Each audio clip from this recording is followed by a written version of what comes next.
And welcome to Indie Social. This is the podcast where I, Dylan Yeager, and Michael Huntington interview independent filmmakers, actors, actresses, writers, editors. If you're an independent artist, you can have a spot in this seat. And tonight, guys, we have an amazing, amazing guest. They are Matty, Weiland. And I'm really excited to talk to Matty. What about you, Michael? Yeah, and not only they're going to be premiering, which I believe, and you can correct me, this is your first short film? This is their first short film, so it's really cool. I was lucky enough to see a teaser of it. It's phenomenal. We're going to be showing you guys here soon, but first, let's roll that intro.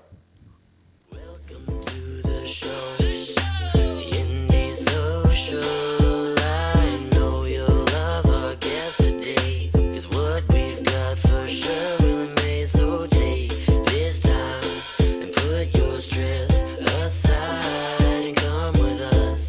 Don't be shy, just take a seat and enjoy the ride. Oh, we are Indie Social, yeah. Ladies and gentlemen, our guest tonight has tackled everything from theater, web series, short films, to even features, earning them the IMPA Best Supporting Actor Award for their role of Owen in Nocturnal. Guys, Yeah, go ahead. You got it. our guest, Matty. Weiland! Come on, Matty, come on down. Hey, how you doing? Hey. Doing good. How are We're you? so excited to have you on. It's sort of been a long journey almost. We've tried to, I don't know if we want to spoil it necessarily, but we had a really cool idea that we wanted to do with you at first, but it kind of got hard to sort of manage. But we do have a really cool episode, I think, planned with you, hopefully in the future, that is going to be way different than anything we've done for Indie Social, and it's going to be a lot of fun. But anyway, all that to say is that we've been trying to get you on here for a while, and I'm happy you're finally here. So Happy to be here. yeah. So let's just start off with what kind of got you started into acting, or maybe not even acting. What kind of got you interested into the film world? Ooh, so honestly, I started with acting when I was like 10 years old, doing theater, doing plays, and then eventually going through middle school, high school, did musicals all the way through, and had a great time doing it. Went to Drake University for my BFA of musical theater. Wow. Was there for a year, and there's something that just didn't feel right completely, didn't feel complete.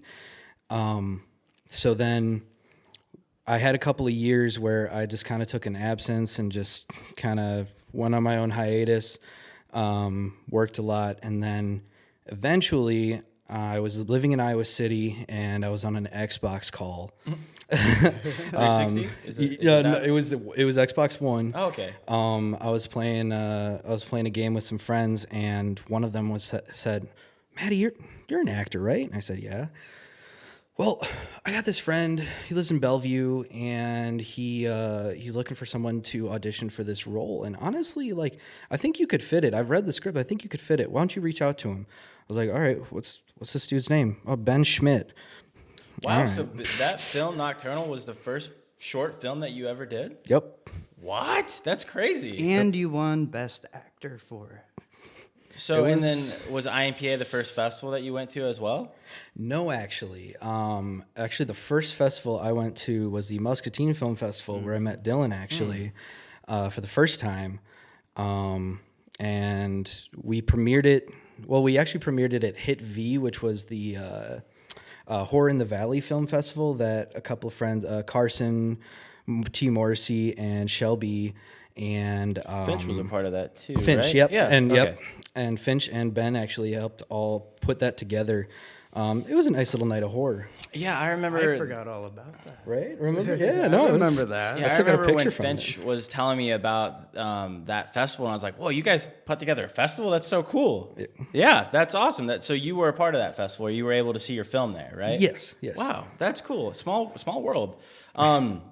So Nocturnal happens, and the film is wrapped, and you see yourself acting for the first time in a short film. What was that experience like? Oh, I hated it. Really? At first I like. Were you just like critiquing yourself, or was it just you didn't like your appearance on it, or what was sort of like the mindset of that? Yeah, I was critiquing myself hardcore, especially Ben had done something that we literally talk about, never send rough cuts to actors anymore. Because I saw the rough cut and I was like, oh no, like what did I do? I'm terrible. I try my best not to send a rough cut to anyone because I feel like people like start judging it right away and it's like, wait, no, it's not done. This is rough cut. Rough is super rough. You know what I'm saying? So yeah, I feel Ben's pain there just with sending a rough draft to anyone almost, you know? Fair. But yeah, that's crazy. So you went on to make this short film, and I think Ben showed it to me because it's out now, right?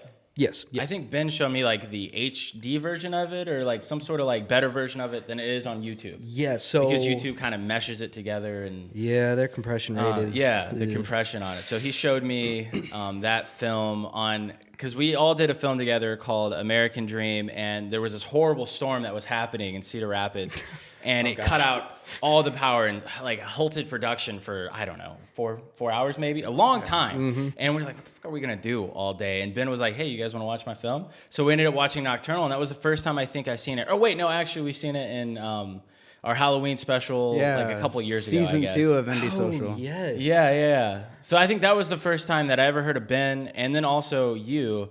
But anyway, I remember watching Nocturnal, truthfully, like actually really paying attention to it like that night, and I was like, man, Nocturnal is so dope. And I always compared it to like Supernatural or something like that. Yeah. But I love Nocturnal, and it's crazy that you went on to win what is it, best supporting actor. What was that like? Were you expecting it? Were you hopeful? No. Yeah. Honestly, I had seen what was that film? It was a Jim Brockholm film. Oh, was it with Michael Bergen? Yeah, Michael Bergen. I can't remember what it's called, but it's almost like Murphy's Law. Murphy's Law. Yeah. I saw Murphy's Law, and I thought Jim was fantastic in it. I was like, Jim's a shoo-in. Yeah, dude, Jim was really good in that too. And so I didn't even expect it. I was over at my buddy's house, like Ben was at his house. We weren't. Oh, so you guys didn't? You were so not confident in winning, you guys didn't even go to the event? I did. Well, it was online. Oh, it was online. It was the 2020 one. Oh, so okay. It was online. He was watching it. I had it up on my phone while I was just like hanging out with a friend, and I didn't even hear it. And then all of a sudden, Ben called me and told me that I had won, and that was weird. Oh, so it would have been cool if you were with Ben at the same time and you guys would just hyped each other up, man, because that's really cool. That's a thing that not a lot of people get to experience, especially sort of being a newer actor, you know? So from that, did that sort of fuel you to just continue acting? And from there, what did you work on? So yeah, no, definitely gave me that fuel that I kind of needed, and that kind of validation even that I went from, being like, oh, Nocturnal, I didn't do the greatest performance that I could have. And I mean, even to this day, I mean, I'm sure Dylan, you can vouch for this. Like every time you do anything, even if someone comes up to you and says it's the best movie they've ever seen, you're always like, there's something I could have done better. Oh yeah. I think that's almost with like any creative, especially, and as you know, being more behind the scenes now than you have, like once you see that film over and over and over again, you kind of lose all the love you had for it necessarily because you've seen it 1,000 times, so you can't see it with fresh eyes. And I almost just would love to experience my films for the first time just to see if I even like them. You know what I'm saying? Yeah. So yeah, but anyway, continue what you were saying. Yeah. So then after that, I remember that's when eventually American Dream came around. Yeah. And then I worked with you two. And then after that, I remember getting a text message from, I think like a couple months later, I got a call or a text message from Aaron Bandy and said, hey, reaching out to you, Michael Huntington said he worked with you. I was wondering if you could play Ted in I Will Save You. Mm-hmm. And then kind of went into that. At that point also, Ben had just started casting for Ellie and Xavier, his feature film, which we are officially starting production again on that. He's really excited. Yeah, I remember him talking to me about. Wait, is that the film that he's doing all on a shoulder rig, or is that a separate one? You got it. Okay, yeah. So if you don't know, if you're not a cameraman and you've never held a camera, holding a shoulder rig without any support is literally the worst thing in the world. But Ben somehow does it without complaining. What I love about Ben is that on American Dream, we were all working together, and there was a scene where the director wanted to sort of do a tracking shot. And I was like, I am not putting a shoulder rig on my shoulder for like 10 minutes of this walk and talk. And Ben was like, fuck it, I'll do it. I was like, really? He's like, yeah, I'll fucking do it. And he was just supposed to be helping out with lighting, but Ben kind of was cool with doing it. He did it the whole time, and like mad props to Ben. And then he told me this crazy idea that he's going to do an entire feature film all on a shoulder rig. Yep. Which that dude's gonna be swole by the time that he is done with that. He's gonna have one super powerful shoulder. So that's awesome. I'm excited to see that because I know he's sort of been working on it on and off because scheduling's been kind of crazy with everyone. So it's good to sort of hear that you guys are ramping up production again. And what do you think is different this time opposed to when he was first starting it? Is it the crew that he sort of established this time around? I think it's a combination of a lot of things because when we first started that, we first initially did like a table read. He had just invited some people on just to read for certain characters. I ended up reading for Mooch, which is actually the part that I ended up getting for the movie, and then we also had Emil Loxa in that call, and Emil was playing my counterpart Doyle. Mooch and Doyle are like two like kind of fratty brothers that they're very interesting. They're going to be the comic relief of this movie. It's but we were on that table read, and Emil and I just kind of synced up. We'd never met each other before this. We synced up, and ever since then, it's kind of been the three of us really like working very close together. When I say I call Emil Loxa every single night, I do. Yeah. We will sit on video calls for 2 to 3 hours. And he honestly, we were talking earlier about how like what motivations and like especially after like winning the award and whatnot. One of the people who I have to give absolute big credits to was Emil Loxa because he really believed in us. When we first met him, he saw what we were doing and whatnot, and just the immediate friendship that we gained from the experiences that we had with him. He like immediately was going like, "Hey, Matty, you can learn this. You can do this." And at the time, though, did you ever like think like, yeah, maybe I could, or was that sort of like something that wasn't even your thought process? It wasn't even in my thought process because like you just thought you were just gonna be acting and kind of cool with that, and then like Emil sort of was like, you could try this, and at that, did you sort of start finding love in doing different parts of filmmaking? Yes, immensely. Because when I was back in theater or even in high school, I mean, crew days were.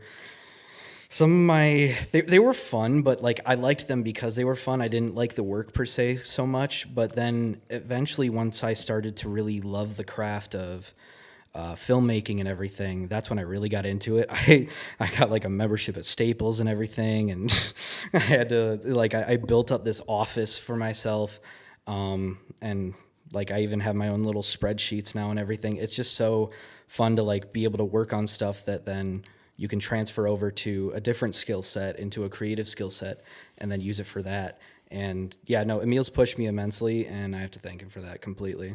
So at this, well, and not only did he inspire you, he's also kind of entrusted you in a way to, I believe, be his AD now, or is it? Yep. Yeah. Yep. So, and you guys have gone on to work with bands like Eugene Levy, Love's Blind, or is that? I haven't personally worked with Love's Blind yet, but looking forward to it. Sure, yeah. But working with Eugene Levy, you guys did this fucking awesome, like, and I don't know if you guys timed it right, but it's almost like West Side Story, sort of. Well, it's all Outsiders based. Okay, Outsiders. Yeah. Okay, that was the vibe. Well, I just seen West Side Story recently, and they sort of have the Outsiders vibe too. So, Yep. Yeah, definitely like the old '70s sort of vibe in a way, I'd say. But that was a really cool music video, and on that was that the music video that you guys were saying was your biggest production at the time? Yep, that was our biggest production last year. Being able to get an entire, like, I think it was 3 blocks blocked off in the city of Muscatine. Like, per the city, like, we had barricades and everything. We got some special cars in there. Yeah. Like, basically my whole thing was really about safety. That's why you see that picture of me with the yellow vest on, Yeah, because yeah. every time there was a car coming through or something happening, like I always tried to stay on top of things. And yeah, no, ever since then, I've done a lot of the assistant directing for basically all of our music videos that we've done. And for people who don't know, what is assistant directing? Like, or at least what is your take on assistant directing with your crew anyway? Sure. So actually, when I first started, when I was first kind of like getting into it, actually, I remember thinking of Brittany from American Dream being like, oh, she had all these schedules and things, like you knew what was happening when. And so that was my main thing, was getting timing down, starting to get the pace of the film and being able to keep everybody on track, as well as like the safety aspect, as well as making sure everyone felt comfortable on set. My main big thing is making sure, like the number one to me is making sure everybody feels comfortable. And just, yeah, I forget, there was something else I was going to say about that, but I left my mind. Sure, yeah. So now that you're assistant directing and you've sort of seen how the sauce is made, you've gone on to sort of work on your own short film.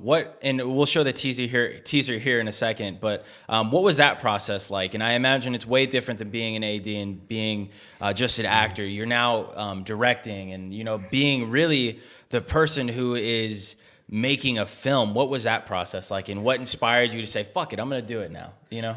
So that was a fun time, because at the time I was working at a hotel and it was COVID, so not a lot of people are coming in. I'm not doing a ton of actual work as much as I am just standing there watching Yu-Gi-Oh or something, you know, like, Hey, Yu-Gi-Oh. yeah, heck yeah. Dragon Ball Z? See, I never got into Dragon Ball Z. Yu-Gi-Oh was Matty, my you're shit. homie. Anyway, continue. But then one day I was just like, you know, there's not a lot of projects going on right now. I kind of want to why not just try writing? And so I started writing, and then I got a full script done, and I said, Emil, Ben, can you guys look at this? Just see what my writing's like. I didn't even intentionally think I was going to shoot this. So you were just sort of like doing it because you were like bored in a way? Yeah. Like, hey, I got nothing else to do. I'm gonna try to write a script. And was that your first attempt too then? Yeah. Wow. Well, and I mean, it got workshopped quite a bit, but yeah, it started off as just this little 11-page thing that I just kind of did at work, and then Emil and Ben read it. We kind of workshopped it a little bit, and then one night Emil was like, "So when do you want to shoot this?" And I said, "Shoot it." I'm literally just trying to get my writing style down. Yeah. And he's like, "I think you have a pretty good writing style. Let's just go ahead and see if we can get somebody in on this." And then he literally that same night texts Damian Allen Mancino and says, "Hey, man, do you want to do this action movie?" And immediately he was cast. Yeah, that's what's cool about Damien, is that he will very rarely turn you down, because he loves to work on films, and especially he's really passionate about the good scripts. And I mean, from what I was able to see, you guys really killed it. So before we get too further into this, if you could just give like a brief, like what is this short film? If you could just give a brief description before we play the trailer here, without giving too much away. So, Or who the main characters maybe are. Sure. So this teaser is going to show you our agent. He is a secret agent. He's Agent 44, and he's going through some stuff. Honestly, that's okay. Trust me, it's every hard time 'cause it's, someone wants me to explain a film to them, I'm like, yeah, blah, blah, blah. Hey, Brittany, can you help me? And then she'll do the rest of explaining it because she can. I'm horrible at explaining anything I do. So I totally feel that, especially like you once you talk to people enough, you'll figure out the way to, describe it and stuff. But it's really cool, and I'm excited to premiere it. So let's go ahead and roll that teaser. Once you see the premises is vacated, you have 24 hours till extraction. If you are discovered, you're on your own. Do you copy? Agent, do you copy? Copy. Location for evac. Just get in, clean up. Clean up. Don't get blood on that new couch. Whatever, I got it. What about don't sleep? Your timeline's been reduced to 18 hours. Good luck, 44. So that was a short film, was and cool. I love the cinematography in that. When you guys were crafting the story of what this short film was going to be, was there a certain film you guys were inspired by? So a couple different ones. Like I grew up when I remember when I first saw The Dark Knight. It really struck a nerve with me, just in terms of the big hero shots, the Hans Zimmer score, the dynamics of it and everything. And then I saw Inception and a couple other Chris Nolan films, and I loved the kind of show don't tell aspect of those movies. And then I did end up seeing a couple, honestly, just a couple of months before we shot it. I saw some of the newer 007 movies with Daniel Craig. Really liked that vibe, really liked the car stuff. And, we didn't end up putting any fancy cars or nothing in this, but at the same time,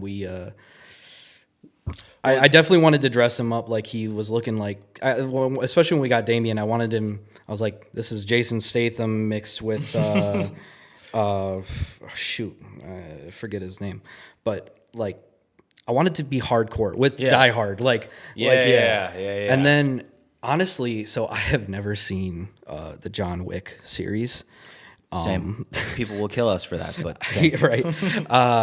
But it's funny because then the other night, Ben and I were talking, and he showed me just like the first little 5-10 minutes of it, because he wanted me to see that one part where the son, he goes to his father and his father's all mad at him, and he's like, what did I do? And he's like, you don't mess with John Wick. You killed John Wick's dog. You don't know what you just did to this family. Gets so intense. And I saw some of the camera angles and shots, and I'm like, well, it's insane what John Wick has done for action films. I feel like John Wick has really took a genre of action and really made it so much different and so well done. There's nothing like a John Wick action scene. And although I've never seen the film, I've just I'll seen tell the clips. you right now, and you've seen the Batman, right? yeah. Yeah, you did. And this is not spoiling anything, but those fight scenes were highly inspired by John Wick. Oh, yeah. For which one? Sorry. Well, do you agree? For the Batman? I haven't Batman. seen the fight scenes. Don't spoil anything. Wait, what? You said you saw the Batman? No. Of They're the Batman, talking- but I haven't seen you the haven't John seen Wick. John Wick. Yeah, so I can't compare. I don't know. Oh man. I know, but it's funny because honestly, a lot of some of our shots that we did in Torch are I can tell Ben was very inspired by John Wick, as well as there's a little bit of Hitchcock in there too. Love that. So I love the name. So is Torch, is that something that you'll find out why it's called that in the film? Yes. Okay. So I can't even. I It's okay. without You don't giving wanna it give it away. away. I can't even say. So do you guys have an ideal release date? Is that something that you guys are going to premiere at a festival, or? So my initial deadline was, let's get this submitted to IMPA, which submissions were due last night. Yeah. We did not get it in time for that, Sure. unfortunately. But honestly, I'd rather take the time in post-production, make it as long as possible to give everybody on our team the proper time to really do their artistry, and then we'll put it out when it's out. But my goal right now is to get it submitted to Snake Alley Film Festival. Absolutely. On April 1st. Right now, honestly, the film's done. We just need to add credits to the title, and we just need our score, which we are... Right now, the score is being written by a friend of mine out in LA. His name's Tim Galehouse. Very, very talented guy. Is working for a company that's doing some crazy things with different companies like Marvel and whatnot. So, What is that process like? Because that's something that I haven't even had sort of the honor of having, is having a film scored. You know what I'm saying? I've never had that. I've always had to find stock music or do something along that route. What's it like to have a film scored? So honestly, I was there for maybe the beginning of the process, because he's, like I said, he's in LA, so really it's a Zoom call every now and then. But him and I talked to Emil and everything, and we were all kind of like coming up with different things. He came to me saying, you know, oh, I feel like 44's got to have this instrument behind him, or there's got to be this going on. And he had different ideas for different little like instruments or types of music that he can plug in. So I'm kind of waiting to see what he's got cooked up. You're just gonna probably be blown away by the whole thing, and like honestly, yeah, probably. So I'm do you super have excited. multiple phone calls with him, or do you sort of like let them sort of like have creative freedom with that then? I'd rather have him let him have creative freedom. Okay. Yeah, I usually try not to interfere as the director unless it's, you know, I got to do my director duties, but Right. So with directing, what has that been like? I know you've probably have taken a lot of experience from working with a bunch of different directors. What would you say your directing style is? Some people kind of prefer to bring people over to the side, not address them in front of the crowd. Like, what is your style? I think it kind of depends, because there are some scenes where, you know, I want to address the actor, you know, just standing back behind the camera, and I want to say, hey, can you do it like this? Can you do it like that? And then there are times that, you know, if there are kind of bigger emotions or anything that are going on in the scene, that I do want to pull the actor aside, or I go to them and say, you know, hey, what are you thinking? What's going on in your mind right now? What's going on in your character's mind? And I really like to talk to my actors and kind of see, like, once they read the script, be like, so who do you think this person is? Like, who do you think they were before this? Because even myself as an actor, I really like to do character analyses where, I mean, I don't write the full 12 to 15 pages anymore like I did in college, but, Right. you know, go over the, you know, what are their beliefs? What do they think of the world? And you and I did that a lot when we worked together in American Dream. Like we would Yeah. have our Zoom calls, and like we created this huge backstory for our characters and why they thought the way they thought and stuff. So I think that's really cool that you're doing that as a director. Yeah. So yeah, I appreciate that as an actor. So Fair. you got to direct me sometime. Hey, maybe. Yeah, so do you Put me think in one of your movies. the experience with making Torch, has it been something that you're going to return to doing? I think so. Or maybe just kind of continue your acting career, or maybe working behind the scenes a little bit more than take on making another short film? Like, would you say your goal is to become a director now necessarily, or just kind of make films sparsely? Or have you still not decided that yet? For me, I honestly, like, after I started, again, I'm going to keep saying his name, but like after meeting Emil, really the scope of like what I want to do with film is kind of all encompassing. I mean, now that I have produced, directed, wrote, acted, and everything, and AD'd and PA'd and all the stuff, I mean, it's just fun to be on set, honestly. There's nothing like it. No, there really isn't. I don't know how It's- your experience is normally, but like for me, and I can tend to be more of a negative person, but like I love the process, obviously, or I wouldn't be doing it. But by the end, I'm so tired, and I'm like, all right, I'm good to take a break. And then 3 months from now, I'm back at it. Like, do you sort of have that too, where it's like I'm ready to take a break, but the drive won't let me stop? Like, or do you sort of just enjoy the process so much you haven't sort of hit that yet? I think kind of the latter there, yeah. Like it's hard because there's definitely months where I'm like, okay, I got nothing scheduled. Maybe I'll just leave it at that. And then, you know, then all of a sudden we'll be on a call with Emil, and Ben and I will be sitting on the couch. We'll just be like, so what are some actors doing in Dubuque? Like, do we have anybody here? Oh, well, we got Allie Williams lives in Dubuque. Allie Williams from Roulette Girl, by the way. And we ended up actually we wrote a script last weekend. We're gonna film it this weekend. Wow. Yeah. So is it a short, or is it like a micro short, or? It's just a short, actually. Wow. We got about 12 pages down. So will that be under Color Me and Media, or It will actually be a conjunction of Random Thought Films with Film Wheels. Wow. So Film Wheels is yours. Yes. Talk to me about that name. That's sort of like an interesting name. How did you sort of come up with that? So Because also coming up for a film name, is hard. Like it's not, so difficult. dude. I'll sometimes go and be like, all right, what are some business names? And I'll just try to like combine some and finally get something I love. You know what I'm saying? So our production company is Century Films. The Sin for cinema, Tree for Dollar Tree, because that's where Brittany and I met. So that's how we came up with Century. Oh, I didn't know that. You know, so it's sort of like a cute little like thing. So do you sort of have that, or like how did you come up with Film Wheels? Sorry. Really, it was me kind of messing with my last name, and my dad back in high school,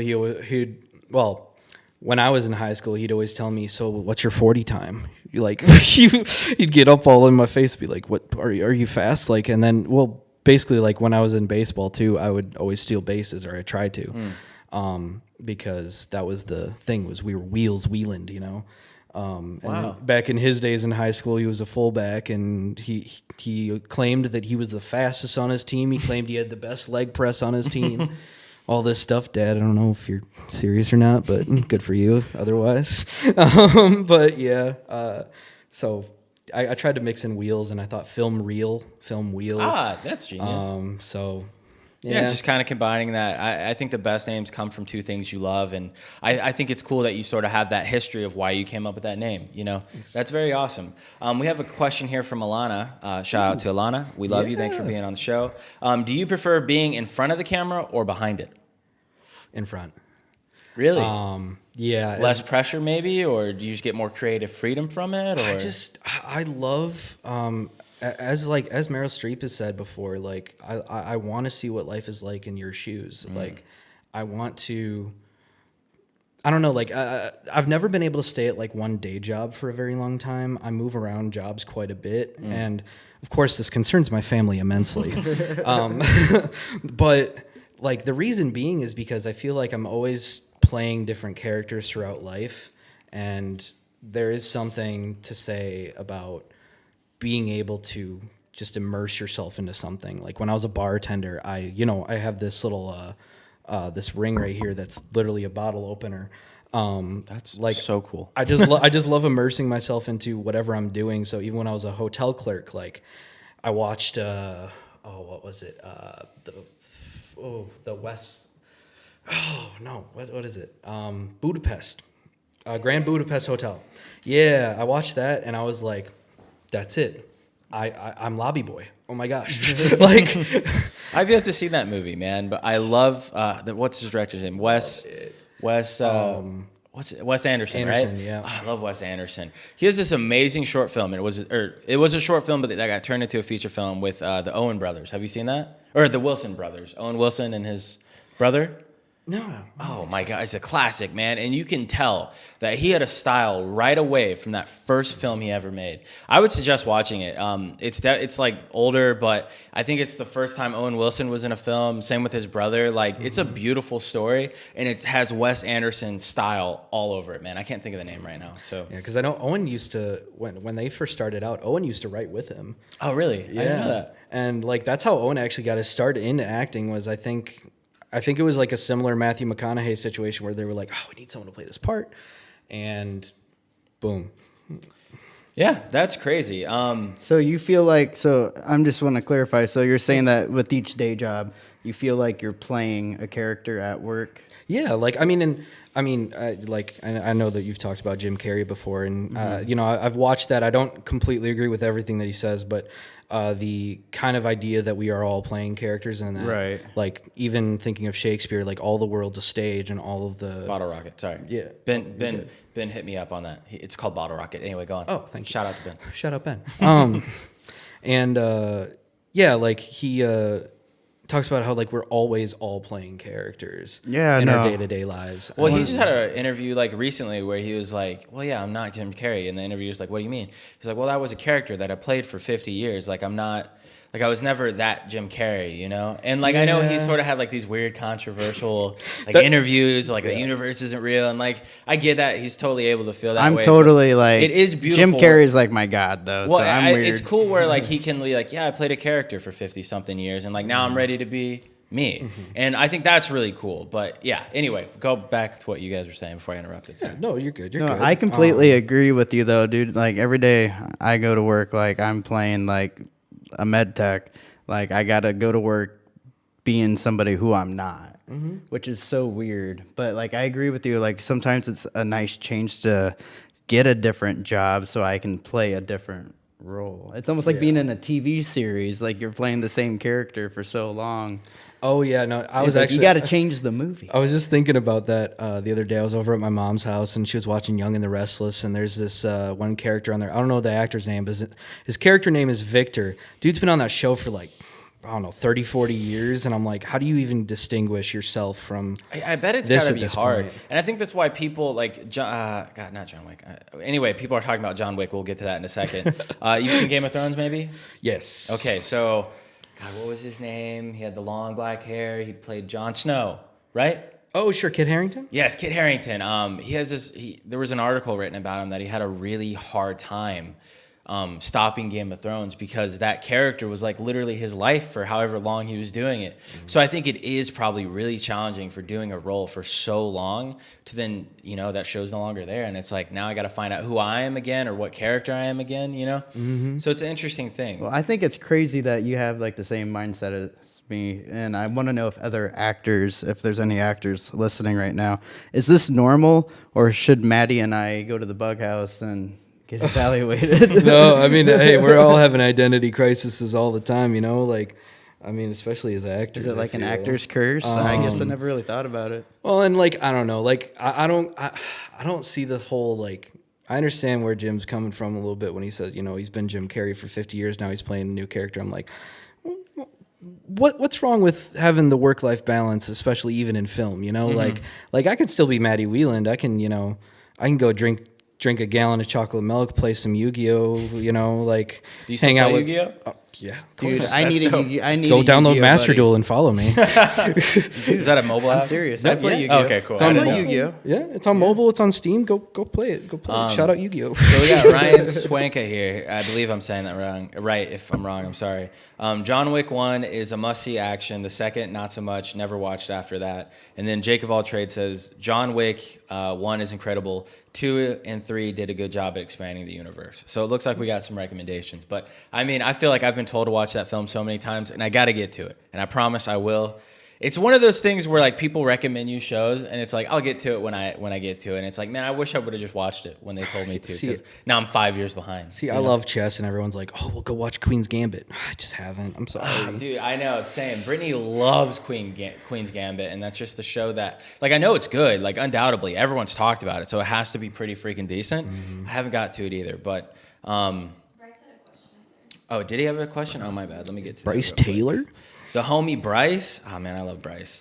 Love Matty's drip. At some point, would love to know what Matty's favorite role has been and what is their ultimate dream role.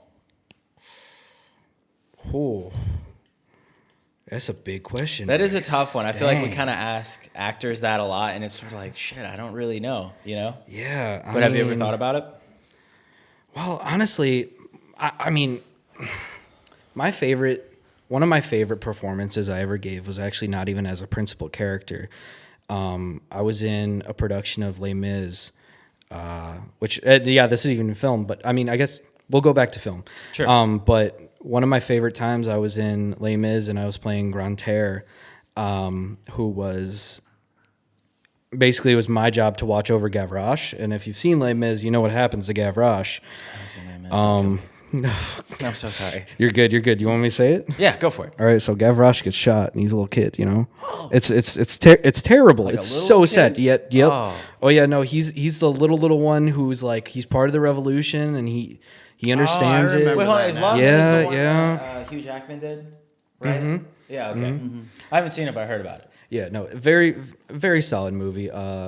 Honestly, and also huge fan of Hugh Jackman. Oh my I God, have a dude. coffee mug I with his will- face on it. I will say to the day, The Greatest Showman is one of my favorite movies of all time. Have you seen it? Greatest Showman's Showman. great. Yes. Yeah. My gosh, one of my favorite. I still listen to music all the time. But anyway, continue. Yeah. What's your favorite role? But then, it was a great cast. Even actually, my friend Tim Gilhouse, who's doing the music for it, who now lives in LA, was in that show. And I remember at one point we hung out a lot during that.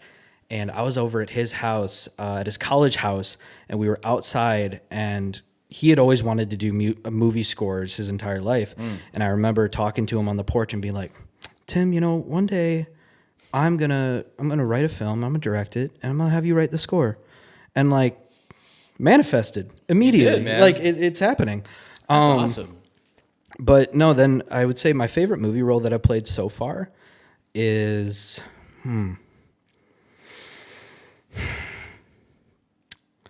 see, I want to say Owen, only He did because such a good job in that. Seriously, I know you might have your bias about it. Fucking love that film. Ben no, did and- such. I hope he makes a sequel to it. I don't know if he will. I hope he does. You ain't gonna say much. It means it's happening. Ben, write it. Let me be a part of it, please. I'll do lights. I won't say anything, Ben. I love you. Then you'll have to come on here and then you can spoil it. Yeah. There you go. Yeah, no, I loved Owen. He was me. Like, I mean, I stayed up late all the time. I never worked a factory job, but I mean, I knew what that life was like. And actually, I did the worst thing ever during that shoot. Really? So Ben wanted one shot of me, one single shot. It's at the very beginning of me smoking a cigarette, and then I put it out, and then that's when I go to walk with Mercy. Well, I was really bored at home when I wasn't shooting, so I was like, well, I don't want to look like a wuss when I'm trying to smoke a cigarette, so I might as well just mess around, get addicted to them. So, Oh shit! Is that when you started I smoking? smoked like 2 packs of 6. Were you smoking previous to that? No. Oh shit, Matty, It's really? funny because Ben will always be like, "I'm so sorry, I got you addicted to cigarettes." I'm like, "It's not your fault. I'm an idiot." Like, Well, hey, you're a method actor. You know what can you say? You see, I wouldn't even. I'm not. I definitely don't consider myself a method actor. Right. Actually, now that we're just talking about methods and whatnot, I'd asked that question yesterday to Yeah. Alana. Yeah. Actually, I was researching the last few months on different methods and whatnot. Yeah. And her and I used the same method. Oh, really? Actually, in a music video that I was in that I did with Michael James Menard, I don't know if it's Minard. Sorry, I don't know if it's out yet. He's openly talked about it though. Okay, So you can yeah, speak on okay. it. But like that's where I tried to use it a lot because there's a lot of like video of me kind of being really angry, Yeah, sad, yep. and so like Alana said that hiccup inhale that you can do to kind of like Trick your body into like feeling that emotion. That's so cool that there's even methods like that. And I think us, as people who like make movies as well, I think it's very beneficial to kind of know actors' secrets not secrets necessarily, but tricks to like get those things to come out of you, and I think that's really awesome. I didn't even know that existed. So that's really cool. We also have some more questions here. Everyone's complimenting you on your drip, man. Where'd you get that hoodie from? thank you. Old Navy. Oh shit, man! Shout out to Old Navy. Old Navy, man. 25 What bucks kind of right kicks here. you got on? Kicks. I got the Easter.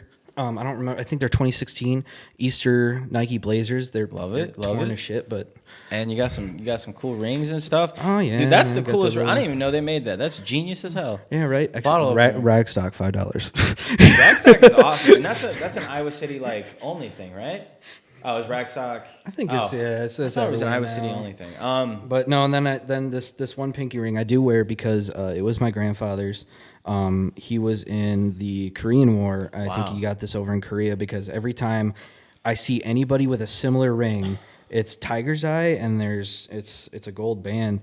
And I've seen multiple people with the same looking ring, and they're all older men who served in Korea. And I'm Wow. like, there So must it's have all been like sorta a connected. store or something. Like there had to be something down there. So do you But- do you bring up conversation like, hey, did you happen to know my grandpa? Well, I figure everyone. Yeah. I mean, yeah, military's weird. I would That's go true, around and that's be true. like, "You serve too." See, I don't want to do that. So we got Michael White here. He says, I'm teaching tonight and can't watch the live. I'm on break. I'll watch it later. But I'd love to work with Matty on a project. I wish the distance was not so great.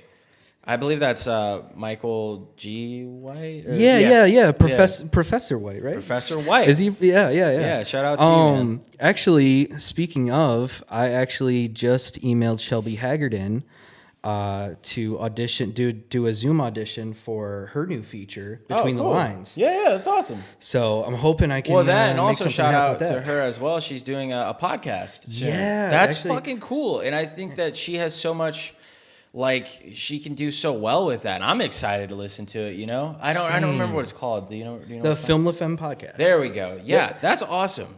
I talked to her actually. I think that'll be my next podcast that I'm on. Sweet. So well, that's sweet. Yeah. Looking forward to it, Shelby. I'm excited. So is she going to do that Zoom based?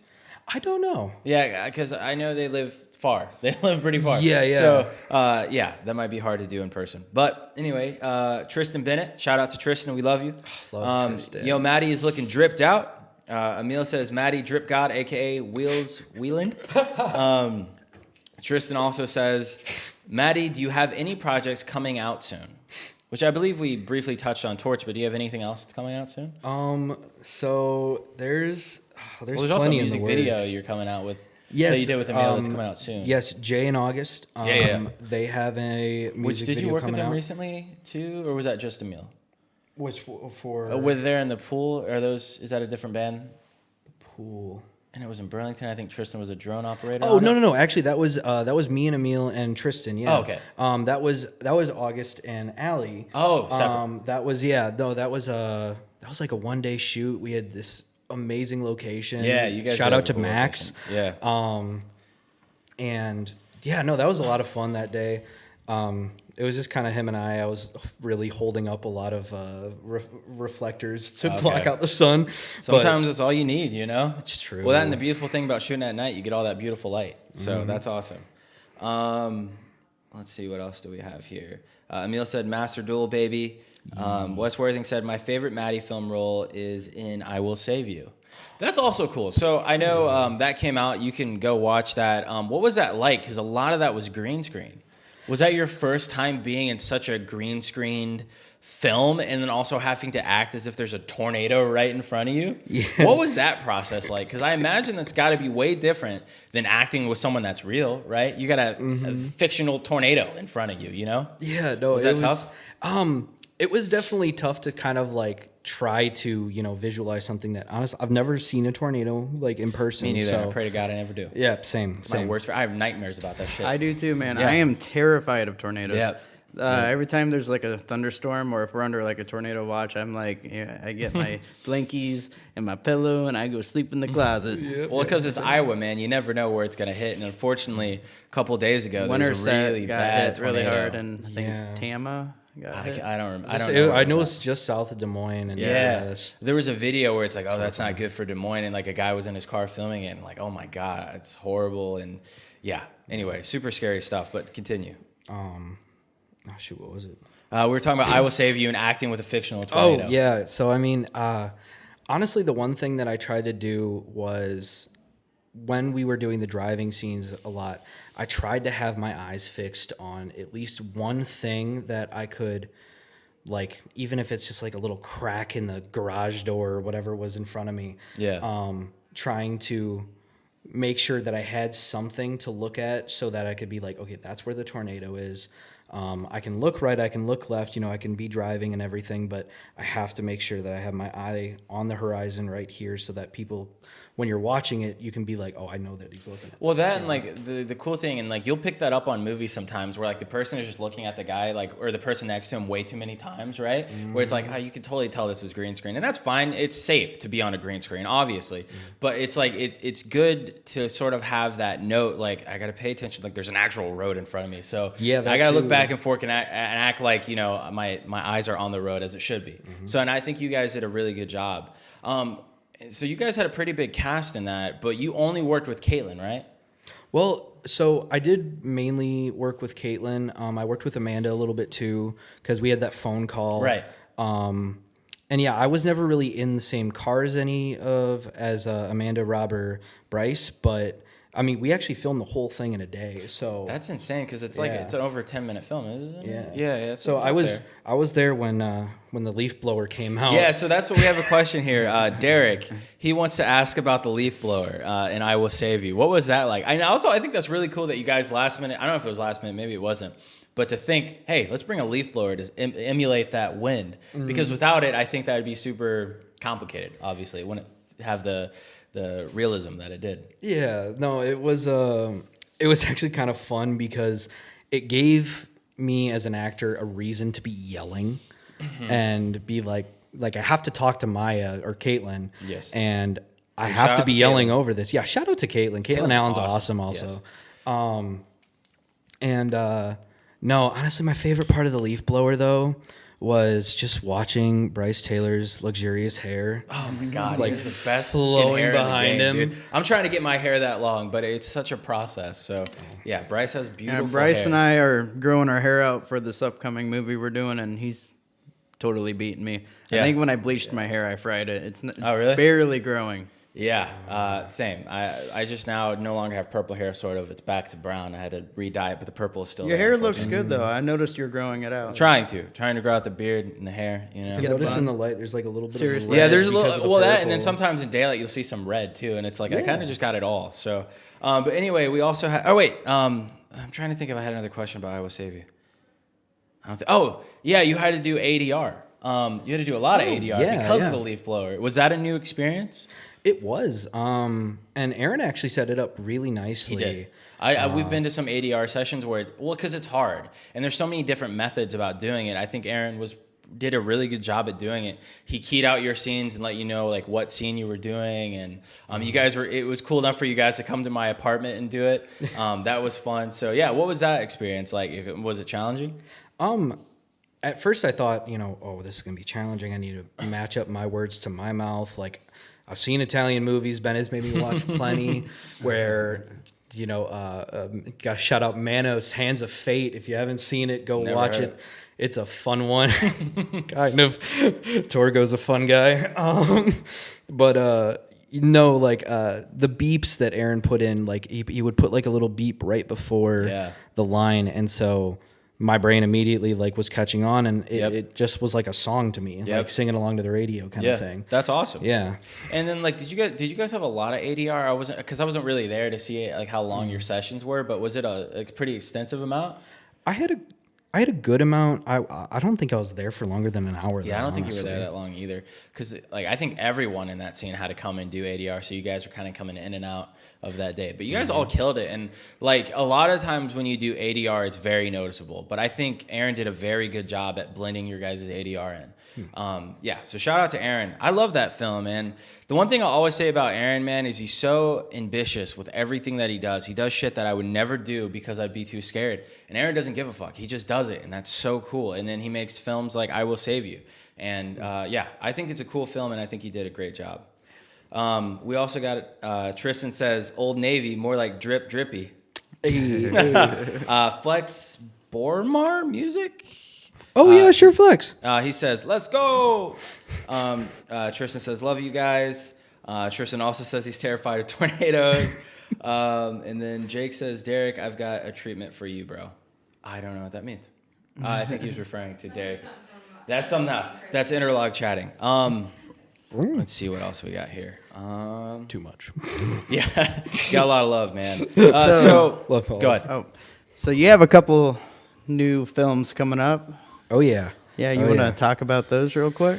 Which one that we're all connected to is Dead Man Walking? Yes. Well, And we both can do of that one them. last? Both movies. We're all Batman. connected to. I forgot that you're a part of Batman. Who do you play in Batman? Let me give you. I'll give you a hint. Check it out. I don't know Batman. I'm so sorry. Man. No. That's like when Nathan tells me characters, I'm like, let me fucking Google this real shit. I don't fucking know who he's talking about. I can be a good cameraman. I don't know too many Batman stuff. I gotta learn. I'm getting educated. I just found out who the Oracle was. So and Alana's playing Oracle. So yeah, I got to get on there. But anyway, who are you playing? Dr. Hugo Strange. He has these like goggles, right? Is that Yeah, they're like. I guess they're more like. Dr. Octavius goggles? Yeah. Right? Or- He's like.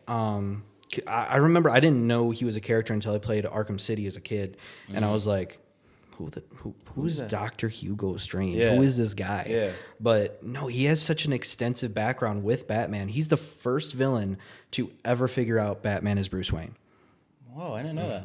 That's crazy. It's crazy how many. Well, it's crazy how many people are going to be in this Batman Nightmare film. It's insane. We have a crazy ensemble, but also with a bunch of talented people, but also just like the universe that is Batman. How many people are in that? It is insane, and it's so cool that we all get to be a little part of that universe. And although it's not official, but it's like we're treating it as official as we can. And the people that Nathan has casted, like, the Oracle, played by Alana, she looks just like that character. It's almost crazy. Jim's photo? Dude, I was talking to Jim today, and he's like, me having my hand in that pocket where the screenshot that he took, his character also has his hand in the pocket. He's like, I did that by accident. He was just like, I took the photo, and then I found it on Google that matched, and it's like, gosh. yeah, Jim is gonna kill it in that character. Have you seen the person who's playing the Joker? I actually haven't. Oh Yeah, my Trevor. gosh, his name's Trevor. Like, dude, he looks legit as shit. So He's going the Heath Ledger route. Isn't yeah, he? Yeah. And Nathan's costume for the Batman is insane. Like, he spent money on that thing, and it's gonna look legit. And then JoJo, shout out to JoJo. We love JoJo. She's playing Harley Quinn. That's fucking cool. Yeah, it's crazy. Just the amount of people that we have in the Batman film. It's gonna be a cool fan film. But how did you guys find out about the Batman film? Because like me, I found out on Iowa Film. I guess he put like that teaser on Iowa Film, and it looked super dope. Yeah. And then from there, he just contacted me. But how did you guys find out there was a casting call? Did you guys reach out? I think you saw the same thing, right? Yeah, because was it? I remember I saw it, and then I saw Rob Merritt commented right away, offering his help, and then I was like, oh, well, I might as well message this dude. Like, I'm going to see, like, why not? Try fuck it. Batman? Yeah. It'd be fun. Yeah, Especially with the film that did just come out. Yeah, I contacted him and I was like, "Hey, I'd love to. I don't know what villains are in this, but I would love to play the Riddler if that's a possibility, because that's a character that I'm too short to play the Joker, and like that's a dream role of mine. But I was like, well, let's give the Riddler a shot, and he's like, well, that's a weird coincidence. The Riddler is the main bad guy. And pretty throughout the script, you are like the main presence almost as the Riddler. Yeah. But yeah, the people that we have in this film, seriously insane, and I think people are gonna be blown away by it. It's gonna be a lot of fun. I'm excited. And then we're also all connected on Dead Man Walking, which I think is going to be a phenomenal film. We had Michael on the podcast 2 episodes ago. Check that out if you want to hear more about it. We had an Indiegogo, but I don't think it's... No, I think exactly it when we're ended last week, I think. And I mean, unfortunately, we didn't make our goal, but I believe we're still shooting. Yep. And that film is going to be awesome. There's a lot of people on that. Oh my gosh! And you want to talk about some of the best talent in Iowa? like are playing A-list Iowa actors, legit, like, and it's gonna like Matty, your fucking performance in that is so fucking good. And like I haven't seen you act in too much stuff, other than Nocturnal and a few other things, but seeing you act in this is fucking crazy. Like seeing you who you are, you know, you're a chill person, but to see you as Sully in this movie, I think you're gonna fucking scare people. Yeah, I think awesome. it's Iowa Motion Picture Award Best Actor worthy. I think it's Iowa Motion Picture Award Best Film worthy. I You know what I'm saying? mean, hey guys, Rob Merritt exists, okay? That's true. I love you, Rob. You know, luckily he's gonna be a father for a little bit. I think he said that he was gonna take a little bit of a break, so we have time to come in here and start winning awards before Rob gets You know back the problem at it. with him having a kid, though, Rob? I know. There's going to be 2 of you I that know. we have to go He's- against. He's gonna be the Yoda, and he's gonna teach his kid to be a badass actor. But yeah, Dead Man Walking is super cool, and I think Michael is still taking what are they called?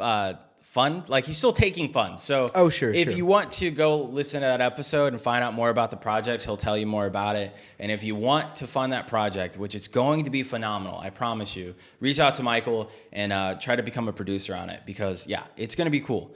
We have very high hopes with it as a team. Yes. But that leads me into sort of what I want to wrap on tonight. And we sort of spoke briefly on it.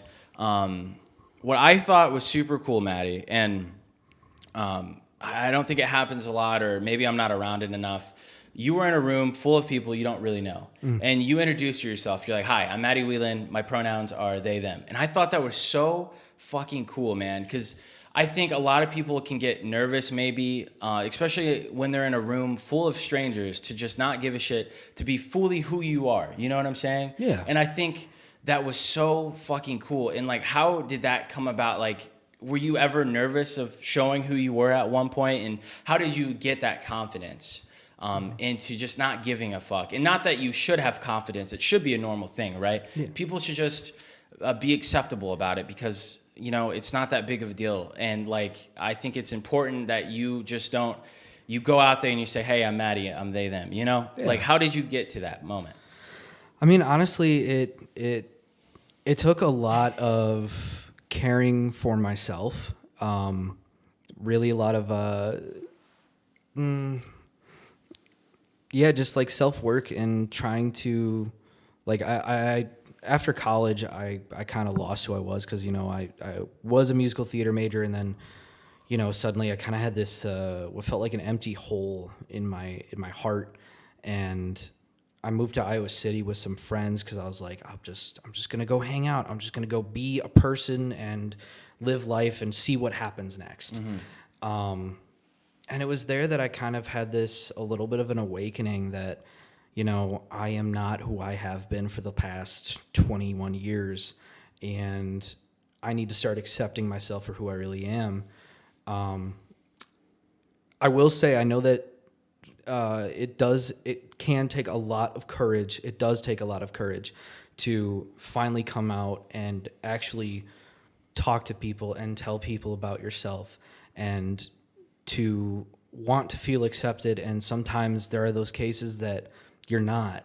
And actually, it's interesting that you bring this up, that this new script that we are writing as a team does kind of touch on some of these subjects.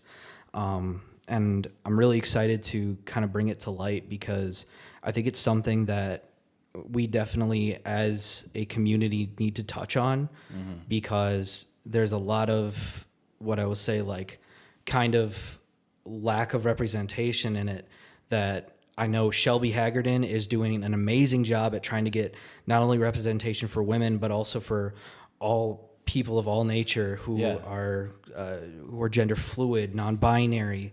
Actually, one of my biggest inspirations in the film world, at least in our little film world, is Carson T. Morrissey. I went and saw them in the Rocky Horror Show last week? I think it was. Damn, the days that really flew by. Has it really been a whole week? Yeah. Wow.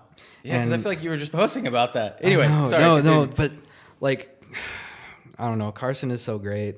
They have such a big heart, and you know, I was kind of finding myself at the same time that they were finding themselves, and we both we're still growing as people. We're still trying to find what's best for us, and you know, it's kind of an ever-changing thing, and there's no need to hunker yourself down and think, okay, well, you know, like 6 months ago, I used he, they pronouns.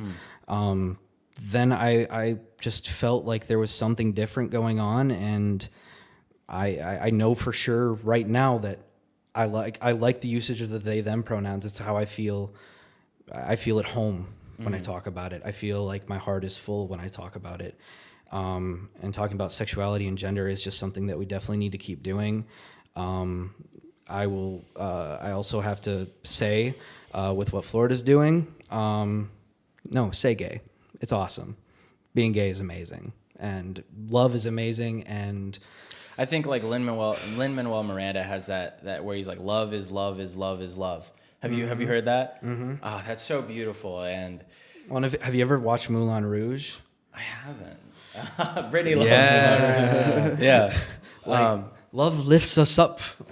Like, all you need is love. Well, like, that, and I think it's so important, especially as a person who, like, I don't know a lot of stuff, and I think I do stay away from news a lot. Like, I don't even really know what's going on in Florida right now. You mentioned that, and I don't, like, I am so out of the political, like, what is going on in the world, because that shit scares the fuck out of me, man. Oh, no, dude, it's a scary time right now. It is, and, like, I mean, it is important that people educate themselves, and it is important that you get on shows like this, or when you're in a room full of strangers, you represent who you are, and you're unapologetically you, and it's so fucking cool. And yeah, that's what I really wanted to touch on tonight, was just that I love that you're unapologetically you, and I think that's important that people do that, and that you don't fucking care, and like, that's cool as shit, man. And I think it's so motivational for people out there that could be listening that want to identify as they, them, and they should, you know? Heck yeah. And yeah, I mean, do it. And yeah, anyway. Like, And can I just say, like, I know that we are still,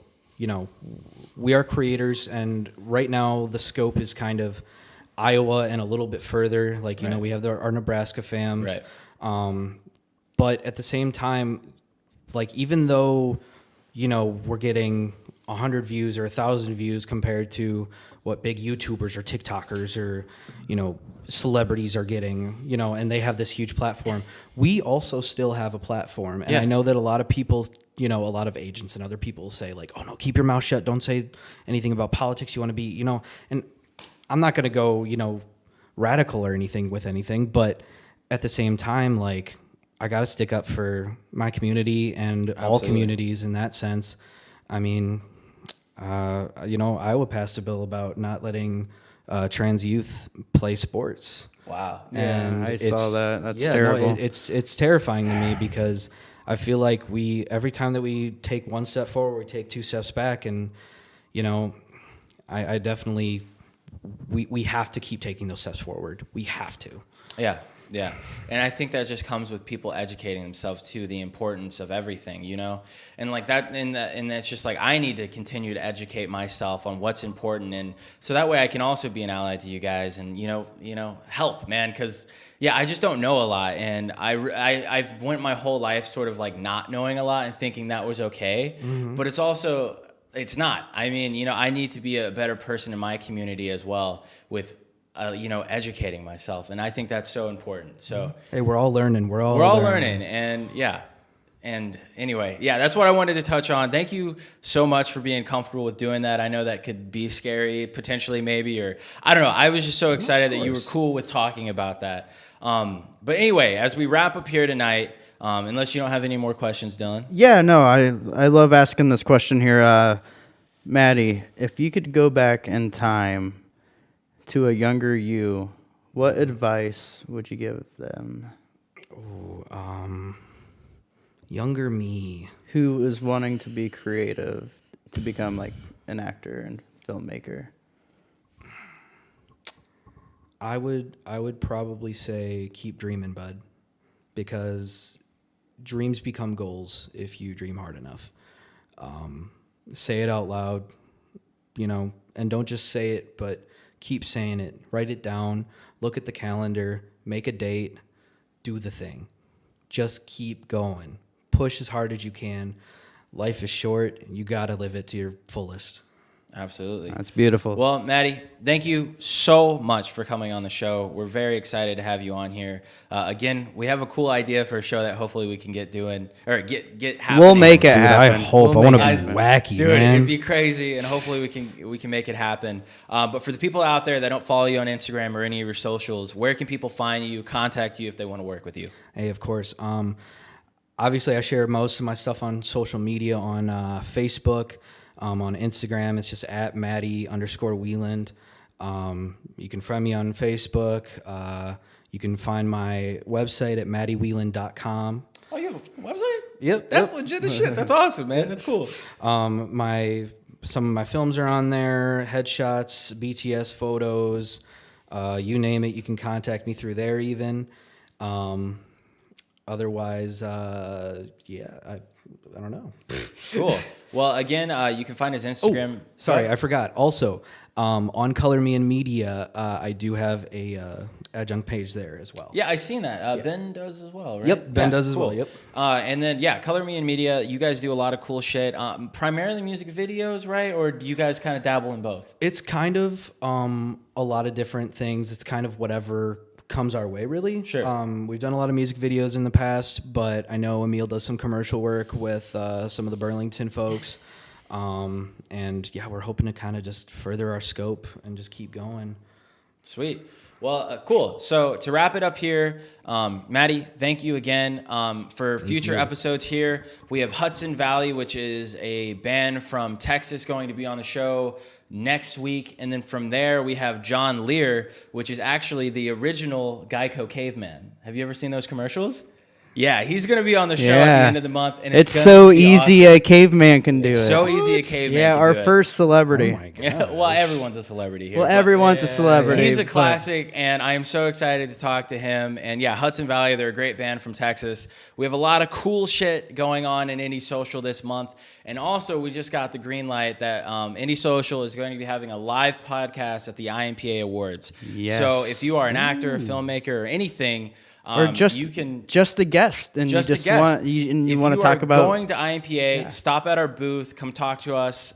We'd love to have you.